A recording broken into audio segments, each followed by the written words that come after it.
नमस्कार. Take Marathi Raghu YouTube चॅनलमध्ये आपलं स्वागत आहे. गोंदिया जिल्ह्यातील शेतकऱ्यांसाठी आनंदाची बातमी आहे.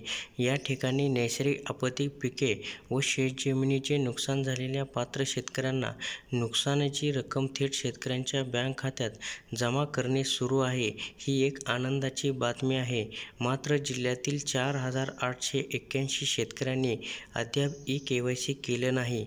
तर जिल्हा प्रशासन म्हणते की ई-केवायसी करा, मात्र शेतकरी बँकेत गेल्यास आणखी काही दिवस थांबा असा सल्ला देत आहे. त्यामुळे शेतकरी हैराण झाले आहे.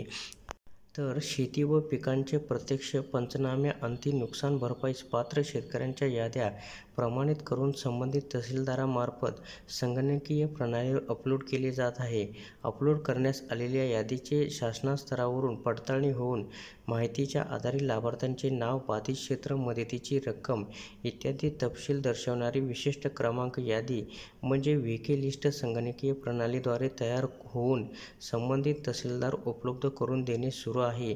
जून 2023 ते फेब्रुवारी 2024 या कालावधीत शेती पिकाचे व शेतजमिनीचे नुकसान झालेल्या पात्र शेतकऱ्यांची यादी संगणकीय प्रणाली पोर्टलवर अपलोड केल्यानंतर विशिष्ट क्रमांक यादी म्हणजे व्हीके लिस्ट संबंधित तहसील कार्यालयाच्या पोर्टलवर उपलब्ध करून देण्यात आला आहे. मात्र अजूनही जिल्ह्यातील 4,881 शेतकऱ्यांनी ई-केवायसी प्रक्रिया केलेली नाही. शेतकऱ्यांची रक्कम बँक खात्यात जमा झाली नाही.